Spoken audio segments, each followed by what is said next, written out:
الحمد لله وكفى والصلاة والسلام على سيد الأنبياء وعلى آله وأصحابه الأتقياء أما بعد فأعوذ بالله من الشيطان الرجيم بسم الله الرحمن الرحيم ما كان محمد أبا أحد من رجالكم ولكن رسول الله وخاتم النبيين وكان الله بكل شيء عليما صدق الله العظيم۔ اب تک جو ہم نے پڑھا ہے اس کا خلاصہ یہ ہے کہ پہلے ہم نے صحابہ کرام رضوان اللہ تعالی علیہم اجمعین حضور صلی اللہ علیہ وآلہ وسلم اور توحید سے متعلقہ جو عقائد تھے وہ پڑھے۔ اس کے بعد عقیدہ ختم نبوت کی ضرورت و اہمیت سے متعلقہ ہم نے سبق پڑھا، اور آج عقیدہ ختم نبوت قرآنی آیات کی روشنی میں ہم پڑھ رہے ہیں۔ کل میں نے عرض کیا تھا کہ اللہ تعالی نے قرآن پاک کی 100 سے زائد آیات میں صراحتاً، کنایتاً، اشارتاً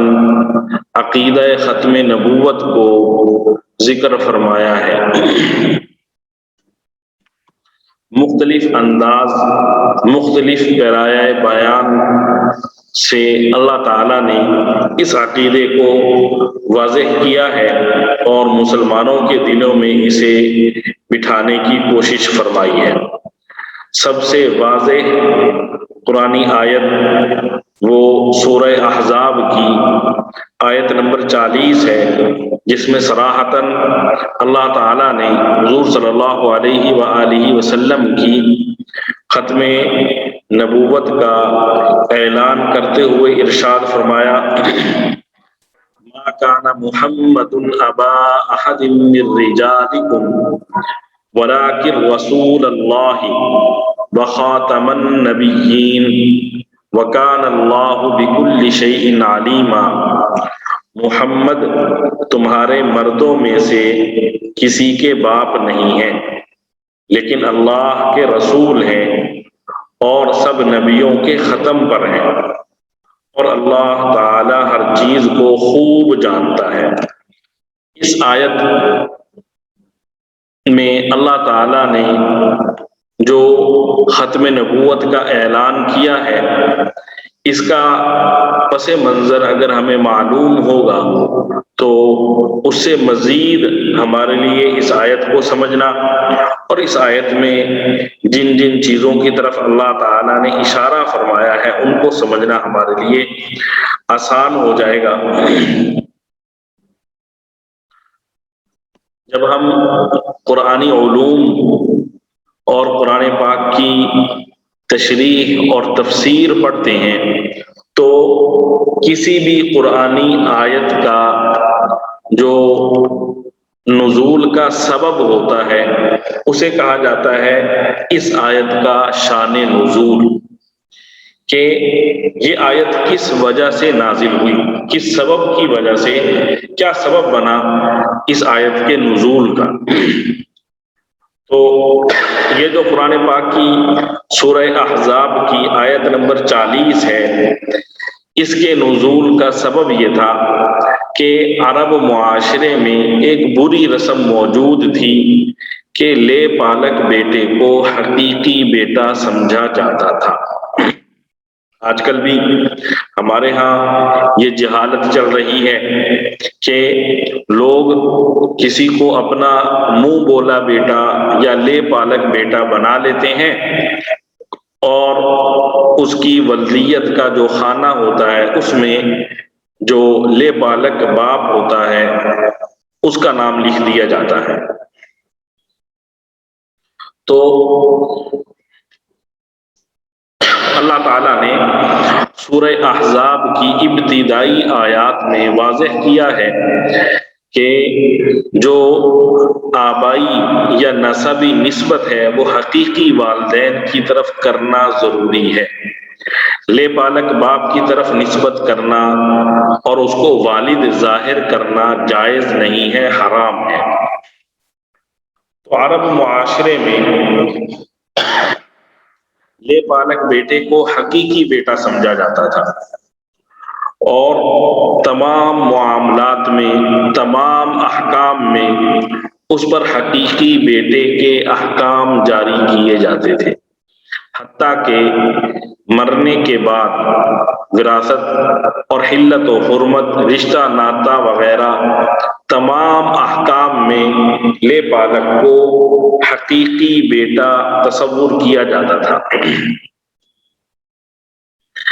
جس طرح نسبی بیٹے کے مر جانے یا طلاق دینے کے بعد باپ کے لیے حقیقی بیٹے کی بیوی سے نکاح حرام ہے، اسی طرح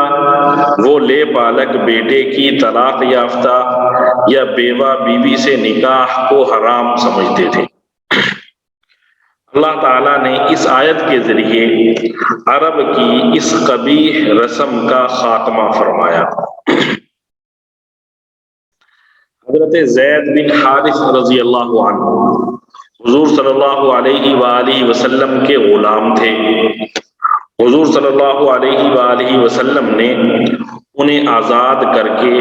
اپنا بیٹا بنا لیا تھا۔ صحابہ اکرام نے حضرت زید بن حارث کو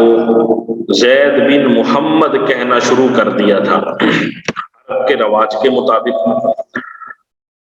حضرت زید بن حارث رضی اللہ تعالی عنہ جوان ہوئے تو حضور صلی اللہ علیہ وآلہ وسلم نے ان کی شادی اپنی ایک عزیزہ حضرت زینب رضی اللہ عنہا سے کروا دی۔ حضرت زینب رضی اللہ عنہا قریش کے خاندان سے تعلق رکھتی تھی، حضرت زید بن حارث رضی اللہ عنہ غلام سے آزاد ہوئے تھے، تو اس تفاوت کی وجہ سے ان دونوں میں نباہ نہ ہو سکا، اور حضرت زید بن حارث رضی اللہ تعالی عنہ بھی حضور صلی اللہ علیہ وآلہ وسلم کو اس انبن کی اطلاع دیا کرتے تھے اور اجازت مانگا کرتے تھے کہ آپ مجھے اجازت دے دیں، میں انہیں چھوڑ دوں۔ اور اسی طرح حضرت زینب رضی اللہ عنہا بھی حضور صلی اللہ علیہ وآلہ وسلم سے تقاضا کیا کرتی تھی کہ انہیں کہیں مجھے آزاد کر دیں، طلاق دے دیں۔ بہرحال سورہ احزاب کی ان آیات میں اللہ تعالیٰ نے یہ سارا واقعہ تفصیل سے ذکر کیا ہے۔ پھر اللہ تعالیٰ نے حضور صلی اللہ علیہ وآلہ وسلم کو حکم دیا کہ اب آپ حضرت زید سے کہہ دیں کہ وہ حضرت زینب کو طلاق دے دیں، اور ساتھ ہی اللہ تعالیٰ نے حکم دیا کہ ان کی طلاق کے بعد آپ حضرت زینب سے نکاح کر لیں۔ تو حضور صلی اللہ علیہ وآلہ وسلم کی اجازت ملتے ہی حضرت زید بن حارث رضی اللہ عنہ نے ان کو طلاق دے دی، اور جب ان کی عدت گزر گئی تو اس کے بعد حضور صلی اللہ علیہ وآلہ وسلم نے حضرت زینب رضی اللہ عنہا سے نکاح فرما لیا۔ عرب معاشرے کے مطابق حضرت زید جو حضور صلی اللہ علیہ وآلہ وسلم کے منہ بولے بیٹے تھے، ان کی طلاق یافتہ عورت سے حضور صلی اللہ علیہ وآلہ وسلم کو نکاح نہیں کرنا چاہیے تھا، لیکن چونکہ یہ عرب کی بری رسم تھی، اس لیے اللہ تعالی نے حضور صلی اللہ علیہ وآلہ وسلم کے ذریعے اس رسم کو ختم کر دیا، اور حضور صلی اللہ علیہ وآلہ وسلم کو حکم دیا کہ آپ حضرت زینب سے نکاح کریں تاکہ اس قبیح رسم کا مکمل طور پر خاتمہ ہو جائے۔ چنانچہ جب حضور صلی اللہ علیہ وآلہ وسلم نے حضرت زینب رضی اللہ عنہا سے نکاح فرما لیا تو مشرکین نے اعتراض شروع کر دیا کہ آپ نے اپنے بیٹے کی بیوی سے نکاح کر لیا ہے، اللہ تعالیٰ نے قرآن پاک کی سورہ احزاب کی یہ آیت نمبر 40 ما کان محمد ابا احد من رجالکم یہ آخر تک نازل کی۔ ما کان محمد ابا احد من رجالکم ولکن رسول اللہ وخاتم النبیین، یہ آیت اللہ تعالیٰ نے مشرکین کے جواب میں نازل فرمائی۔ اور اس ایک آیت میں اللہ تعالیٰ نے مشرکین کے تمام اعتراضات کی جڑ کاٹ دی۔ مخالفین کا ایک اعتراض یہ تھا کہ آپ صلی اللہ علیہ وآلہ وسلم نے اپنی بہو سے نکاح کیا ہے، حالانکہ حضور صلی اللہ علیہ وآلہ وسلم کی اپنی شریعت میں بھی بیٹے کی منکوحہ باپ پر حرام ہے۔ بہو ظاہر ہے ہمارے ہاں اسلام میں بہو سے نکاح جائز نہیں ہے، تو ان کا اعتراض یہ تھا کہ آپ نے اپنی بہو سے نکاح کر لیا۔ تو اللہ تعالیٰ نے ان کے اس جواب میں، ان کے اس اعتراض کے جواب میں فرمایا ما کان محمد ابا احد من رجالکم، محمد تمہارے مردوں میں سے کسی کے باپ نہیں ہے۔ جب وہ کسی کے باپ ہیں ہی نہیں تو جس مطلقہ عورت سے حضور صلی اللہ علیہ وآلہ وسلم نے نکاح کیا ہے، اس کا جو سابقہ شوہر حضرت زید بن حارث تھے، وہ حضور صلی اللہ علیہ وسلم کے بیٹے کہاں سے آ گئے؟ اگر وہ حضور صلی اللہ علیہ وآلہ وسلم کے بیٹے ہوتے تو پھر ان کی طلاق یافتہ عورت سے نکاح حرام ہوتا۔ تمہیں تو معلوم ہی ہے کہ محمد کا سرے سے کوئی بیٹا ہے ہی نہیں، ایسا بیٹا جو بلوغت کی عمر کو پہنچا ہو۔ جب ان کا کوئی بیٹا بالغ ہی نہیں ہوا تو بہو سے انہوں نے نکاح کیسے کر لیا؟ پھر مشرکین کا ایک اعتراض یہ تھا کہ اگر منہ بولا بیٹا حقیقی بیٹا نہیں ہے تب بھی منہ بولے بیٹے کی بیوی سے نکاح کر لینا زیادہ سے زیادہ جائز ہی تھا۔ اس نکاح کو کرنا ضروری تو نہیں تھا، جب ضروری نہیں تھا تو آپ نے نکاح کیوں کیا؟ اس کے جواب میں اللہ تعالیٰ نے فرمایا وَلَٰكِن رَسُولَ اللَّهِ مَا كَانَ مُحَمَّدٌ أَبَا أَحَدٍ مِّن رِّجَالِكُمْ وَلَٰكِن رَسُولَ اللَّهِ، فرمایا وہ اللہ کے رسول ہیں۔ رسول ہونے کی حیثیت سے ان پر یہ فرض عائد ہوتا تھا کہ جس حلال چیز کو تمہاری رسموں نے خام خواہ حرام کر رکھا ہے اس کے بارے میں تمام تعصبات کا خاتمہ کر دیں اور اس کی حلت کے معاملے میں کسی شک و شبہ کی گنجائش باقی نہ رہنے دیں۔ لہذا حضور صلی اللہ علیہ وآلہ وسلم نے اپنے اس عمل کے ذریعے جو جاہلیت کی عرب کی بری رسم تھی اس کو ختم کرنا ضروری تھا، اور حضور صلی اللہ علیہ وآلہ وسلم نے ختم کیا۔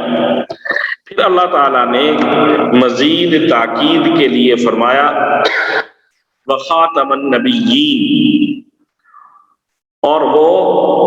خاتم النبیین ہیں، یعنی ان کے بعد کوئی نیا رسول تو درکنار کوئی نیا نبی تک آنے والا نہیں ہے۔ یعنی اگر قانون اور معاشرے کی کوئی اصلاح ان کے زمانے میں نافذ ہونے سے رہ جائے تو یہ ممکن ہے کہ بعد کا آنے والا نیا نبی یہ کسر پوری کر دے۔ اب چونکہ حضور صلی اللہ علیہ وآلہ وسلم کے بعد کوئی نبی آنے والا نہیں، لہذا یہ اور بھی ضروری ہو گیا تھا کہ آپ کے ذریعے جاہلیت کی اس بری رسم کا خاتمہ کروایا جائے۔ اس کے بعد اللہ تعالیٰ نے مزید زور دیتے ہوئے فرمایا وَكَانَ اللَّهُ بِكُلِّ شَيْءٍ عَلِيمًا، اللہ ہر چیز کا علم رکھنے والا ہے۔ یعنی اللہ کو معلوم ہے کہ اس وقت محمد صلی اللہ علیہ وآلہ وسلم کے ہاتھوں اس جاہلیت کی رسم کو ختم کرا دینا کیوں ضروری تھا، اور ایسا نہ کرنے میں کیا قباحت تھی۔ اللہ جانتا ہے کہ اب اس کی طرف سے کوئی نیا نبی آنے والا نہیں ہے، لہذا اگر اپنے آخری نبی کے ذریعے سے اس نے اس رسم کا خاتمہ اب نہ کرایا تو پھر کوئی دوسری ہستی دنیا میں ایسی نہ ہوگی جس کے توڑنے سے یہ تمام دنیا کے مسلمانوں میں ہمیشہ کے لیے ٹوٹ جائے۔ بعد کے مصلحین اگر اسے توڑیں گے بھی تو ان میں سے کسی کا فعل بھی اپنے پیچھے ایسا دائمی اور عالمگیر اقتدار نہ رکھے گا کہ ہر ملک اور ہر زمانے میں لوگ اس کا اتباع کرنے لگیں، اور ان میں سے کسی کی شخصیت بھی اپنے اندر اس تقدس کی حامل نہ ہوگی کہ کسی کا فعل محض اس کی سنت ہونا ہی لوگوں کے دلوں سے کراہیت کے ہر تصور کا قلع کما کر دے۔ ظاہر سی بات ہے کہ یہ حیثیت صرف اور صرف نبی کو حاصل ہوتی ہے کہ نبی جو کام کر لے، نبی کی جو سنت بن جائے، بعد والی تمام امت اس پر عمل کو ضروری سمجھتی ہے۔ تو اس لیے یہ عمل حضور صلی اللہ علیہ وآلہ وسلم سے کروانا ضروری تھا کہ حضور صلی اللہ علیہ وآلہ وسلم کے بعد کوئی اور نبی آنے والا نہیں ہے۔ تمام مفسرین کا اس بات پر اتفاق ہے کہ خاتم النبیین کے معنی یہ ہیں کہ آپ صلی اللہ علیہ وآلہ وسلم آخری نبی ہیں۔ آپ صلی اللہ علیہ وآلہ وسلم کے بعد کسی کو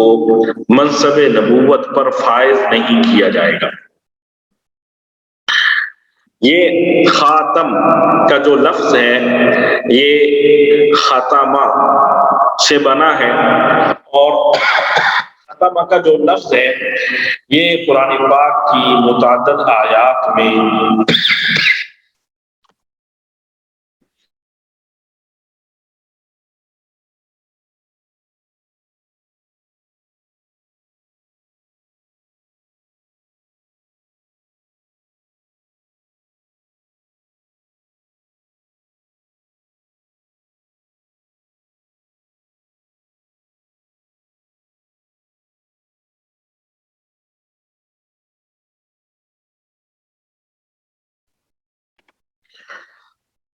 خاتمہ کا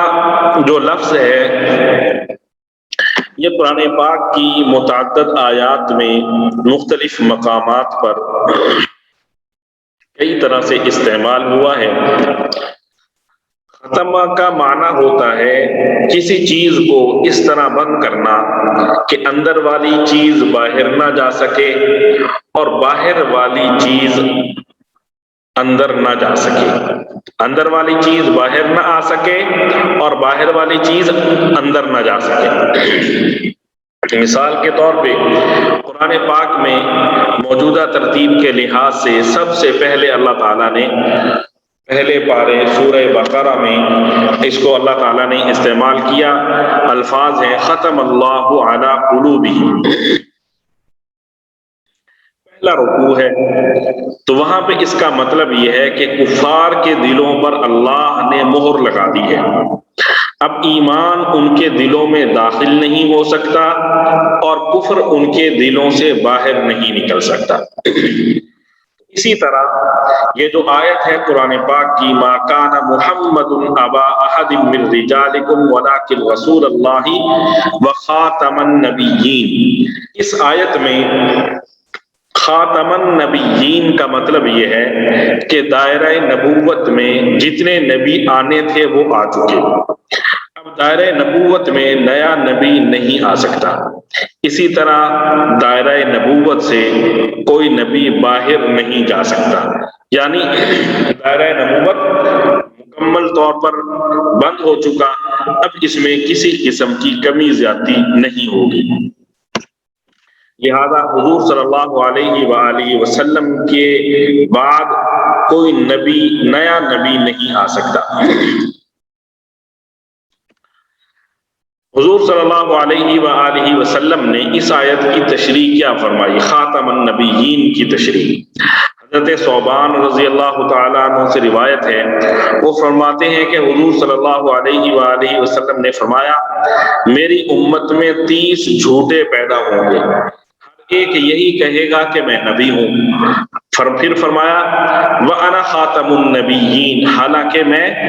خاتم النبیین ہوں، میں نبیوں کو ختم کرنے والا ہوں، میرے بعد کوئی کسی قسم کا نبی نہیں ہے۔ اس حدیث میں حضور صلی اللہ علیہ وآلہ وسلم نے خاتم النبیین کی تفسیر لا نبی بعدی کے ساتھ خود فرمائی ہے۔ اسی لیے علامہ ابن کثیر رحمۃ اللہ علیہ نے اس آیت کی تفسیر میں لکھا ہے کہ اللہ تبارک و تعالی نے اپنی کتاب میں اور رسول اللہ صلی اللہ علیہ وآلہ وسلم نے حدیث متواتر کے ذریعے خبر دی کہ آپ صلی اللہ علیہ وآلہ وسلم کے بعد کوئی نبی نہیں آئے گا،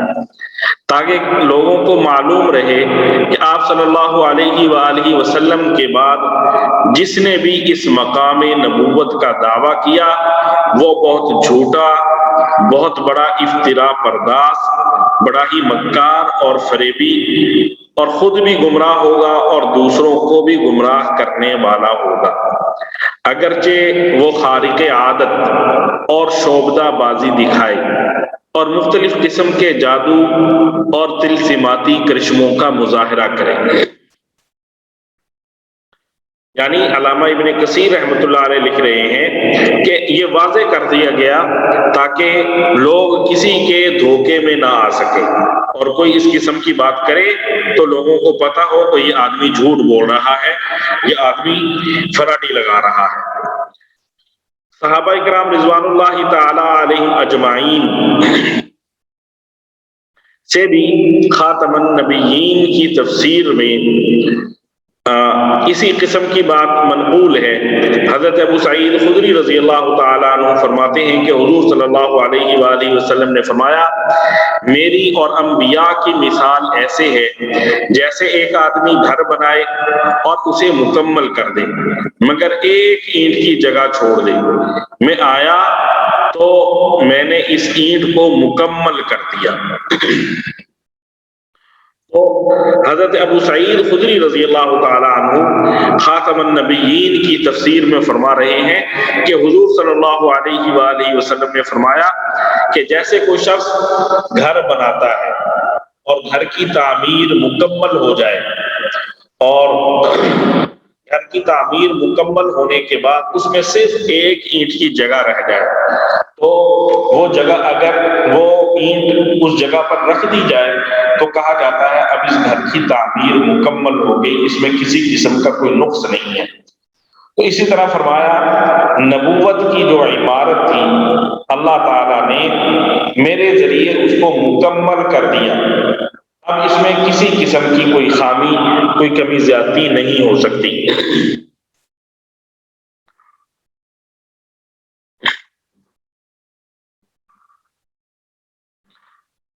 تابعین میں سے حضرت قتادہ رحمۃ اللہ علیہ سے روایت ہے کہ انہوں نے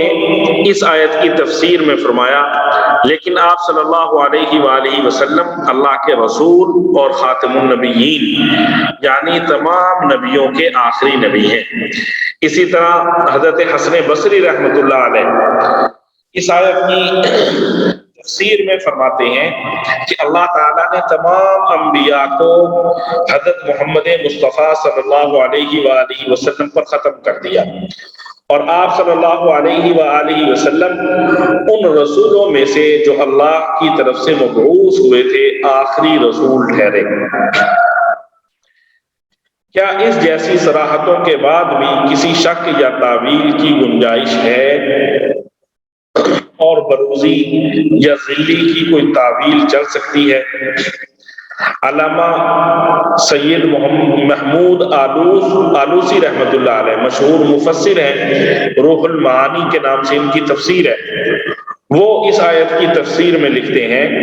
کہ حضور صلی اللہ علیہ وآلہ وسلم کا خاتم النبیین ہونا ایسی حقیقت ہے جس پر قرآن ناطق ہے۔ احادیث نبویہ نے جس کو واشگاف طور پر بیان فرما دیا ہے اور امت نے جس پر اجماع کیا ہے، بس جو شخص اس کے خلاف کا مدعی ہو اس کو کافر قرار دیا جائے گا،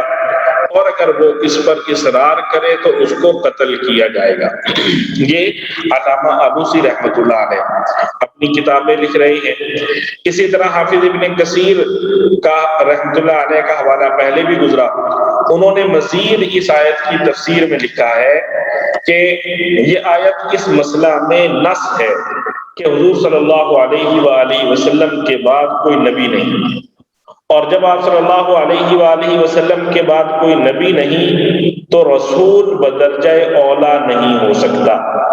کیونکہ مقام نبوت مقام رسالت سے اعلیٰ ہے، کیونکہ ہر رسول نبی ہوتا ہے اور ہر نبی رسول نہیں ہوتا۔ جب فرما دیا کہ کوئی نبی نہیں آئے گا تو اس کا مطلب یہ کہ رسول بھی نہیں آئے گا، کیونکہ جو نبی ہوگا وہ رسول ہوگا، تو جب نبی نہیں آئے گا تو رسول کیسے آئے گا؟ اور اس مسئلہ پر کہ آپ صلی اللہ علیہ وآلہ وسلم کے بعد کوئی نبی اور رسول نہیں، حضور صلی اللہ علیہ وسلم کی متواتر احادیث موجود ہیں جو صحابہ کرام رضوان اللہ تعالی علیہ مجمعین کی ایک بڑی جماعت سے مروی ہیں۔ اسی طرح امام قرطبی رحمۃ اللہ علیہ اس آیت کے ذیل میں لکھتے ہیں کہ تمام قدیم و جدید علماء امت کے نزدیک کامل عموم پر ہیں جو نص قطعی کے ساتھ تقاضا کرتے ہیں کہ حضرت صلی اللہ علیہ وآلہ وسلم کے بعد کوئی نبی نہیں۔ پس عقیدہ ختم نبوت جس طرح قرآن کریم کی نصوص قطعیہ سے ثابت ہے، اسی طرح حضرت صلی اللہ علیہ وآلہ وسلم کی احادیث متواترہ سے بھی ثابت ہے، اور ہر دور میں امت کا اس پر اجماع و اتفاق چلا آیا ہے۔ یہ تو قرآن پاک کی ایک آیت تھی جس میں اللہ تعالیٰ نے صراحتاً عقیدہ ختم نبوت کی وضاحت کی کہ حضور صلی اللہ علیہ وآلہ وسلم آخری نبی ہیں، اور حضور صلی اللہ علیہ وآلہ وسلم کے بعد کوئی اور نبی نہیں آ سکتا۔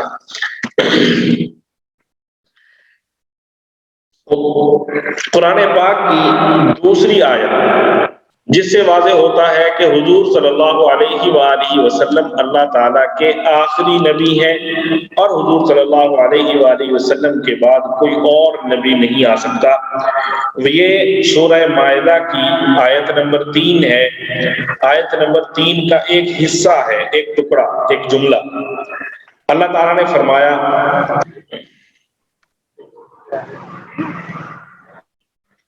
اليوم اکملت لکم دینکم واتممت علیکم نعمتی ورضیت لکم الاسلام دینا۔ آج میں نے تمہارے لیے تمہارا دین مکمل کر دیا، واتممت علیکم نعمتی، تم پر اپنی نعمت پوری کر دی، ورضیت لکم الاسلام دینا، اور تمہارے لیے اسلام کو دین کے طور پر ہمیشہ کے لیے پسند کر لیا۔ سابقہ زمانوں میں ہر نبی اپنے اپنے زمانے کے مطابق دینی احکام لاتے رہے، مگر حضرت صلی اللہ علیہ وآلہ وسلم کی تشریف آوری سے قبل زمانہ کے حالات اور تقاضے تغیر پذیر تھے، اس لیے تمام نبی اپنے بعد آنے والے نبی کی خوشخبری دیتے رہے، یہاں تک کہ حضور صلی اللہ علیہ وآلہ وسلم مبعوث ہوئے۔ حضور صلی اللہ علیہ وآلہ وسلم پر نزول وحی کے اختتام سے دین پائے تکمیل کو پہنچ گیا، تو آپ صلی اللہ علیہ وآلہ وسلم کی نبوت اور وحی پر ایمان لانا تمام نبیوں کی نبوتوں اور ان کی وحیوں پر ایمان لانے پر مشتمل ہے۔ اسی لیے ایمان کی دین کی تکمیل کے اعلان کے بعد اللہ تعالیٰ نے فرمایا وَأَتْمَمْتُ عَلَيْكُمْ نِعْمَتِي، یعنی نعمت نبوت کو میں نے تم پر تمام کر دیا۔ لہذا دین کے اکمال اور نعمت نبوت کے اتمام کے بعد نہ تو کوئی نیا نبی آ سکتا ہے اور نہ سلسلہ وحی جاری رہ سکتا ہے۔ اسی وجہ سے ایک یہودی نے حضرت عمر فاروق رضی اللہ تعالی عنہ سے کہا تھا، اے امیر المؤمنین، قرآن کی یہ آیت اگر ہم پر نازل ہوتی تو ہم اس دن کو عید منا لیتے۔ اور حضور صلی اللہ علیہ وآلہ وسلم اس آیت کے نازل ہونے کے بعد صرف 81 دن زندہ رہے۔ اس آیت کے نزول کے بعد حضور صلی اللہ علیہ وآلہ وسلم پر وحی تو نازل ہوئی، لیکن اس وحی میں حلال و حرام سے متعلق کوئی حکم نازل نہیں ہوا۔ اس سے معلوم ہوا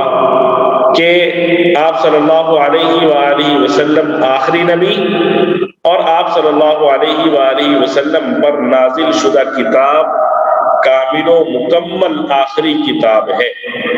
اب کوئی اور کتاب نہیں آ سکتی، کوئی اور شریعت نہیں آ سکتی، کوئی اور نبی نہیں آ سکتا۔ اسی طرح اللہ تعالیٰ کا قرآن پاک میں ارشاد ہے وَمَا أَرْسَلْنَاكَ إِلَّا كَافَّةً لِلنَّاسِ بَشِيرًا وَنَذِيرًا وَلَكِنَّ أَكْثَرَ النَّاسِ لَا يَعْلَمُونَ۔ وَمَا أَرْسَلْنَاكَ إِلَّا كَافَّةً لِلنَّاسِ، اے پیغمبر ہم نے تمہیں سارے ہی انسانوں کے لیے ایسا رسول بنا کر بھیجا ہے، بشیرن جو خوشخبری بھی سنائے،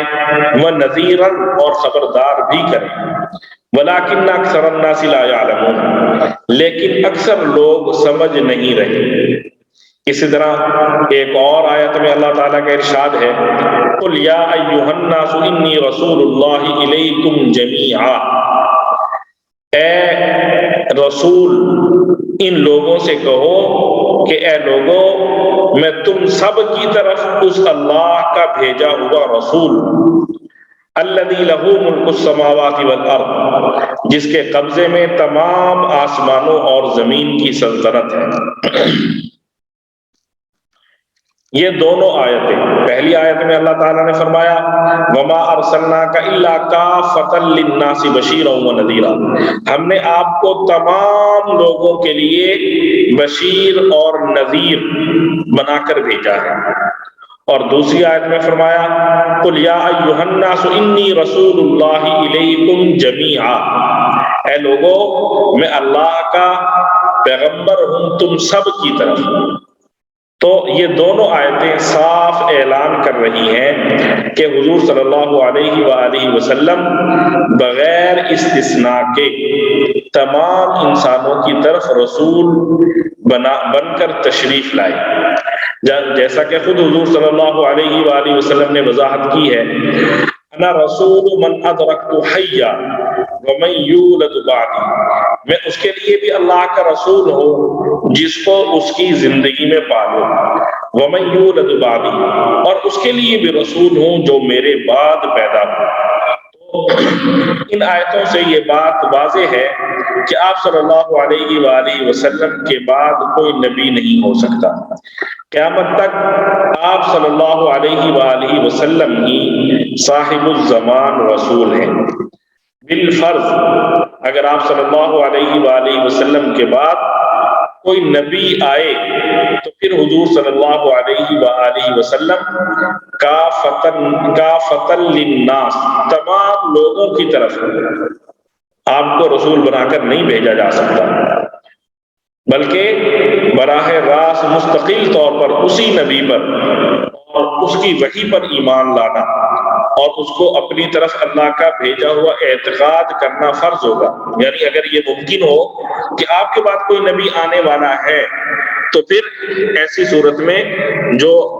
آپ کے بعد نبی آئے گا اس کو ماننا لازمی ہوگا۔ تو جب قرآن نے یہاں پر کیا دیا کافۃ للناس بشیرا، اور انی رسول اللہ الیکم جمیعا، کہ تم سب کی طرف، اور پھر حدیث میں حضور صلی اللہ علیہ وسلم کہہ رہے ہیں جو میرے بعد پیدا ہوں گے ان کی طرف نبی ہوں۔ تو اس سب کا مطلب یہ کہ آپ کے بعد کسی کا نئی نبوت کے ساتھ آنا ممکن نہیں ہے۔ اگر ممکن ہوتا تو پھر ان الفاظ کے ساتھ قرآن حضور صلی اللہ علیہ وآلہ وسلم کا تذکرہ نہ کرتا۔ اسی طرح ان الفاظ کی وضاحت حضور صلی اللہ علیہ وآلہ وسلم اس انداز میں نہ کرتے۔ بہرحال قرآن پاک کی یہ 3 آیات میں نے آپ کے سامنے رکھی۔ ان آیات سے یہ ثابت ہوتا ہے کہ اللہ تعالیٰ نے قرآن پاک میں صراحتاً بھی اور اشارتاً کنایتاً بھی اس چیز کو ذکر کرنا ضروری سمجھا کہ حضور صلی اللہ علیہ وآلہ وسلم کے بعد کوئی اور نبی نہیں آ سکتا۔ حضور صلی اللہ علیہ وآلہ وسلم اللہ تعالیٰ کے آخری رسول ہیں، اور حضور صلی اللہ علیہ وآلہ وسلم پر نبوت ختم ہے۔ اب حضور صلی اللہ علیہ وآلہ وسلم کے بعد کوئی اور نبی نہیں آئے گا۔ انشاءاللہ ہمارا یہ سلسلہ جاری رہے گا،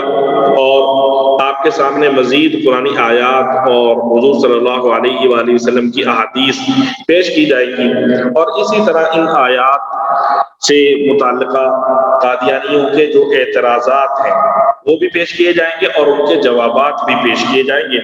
اور اس کے بعد انشاءاللہ ہم دوسرا موضوع حضرت عیسیٰ علیہ السلام کے نزول سے متعلق چیزیں، حضرت مہدی علیہ السلام کے ظہور سے متعلق چیزیں یہ بھی پیش کریں گے، علامات قیامت بھی انشاءاللہ مختصراً عرض کی جائیں گی۔ دعا ہے اللہ تعالی ہمارے اس عمل کو قبول فرمائے، ہم سب کو اللہ تعالی اخلاص عطا فرمائے، اور ہم سب کو اپنے دین کے خدام میں شامل فرمائے۔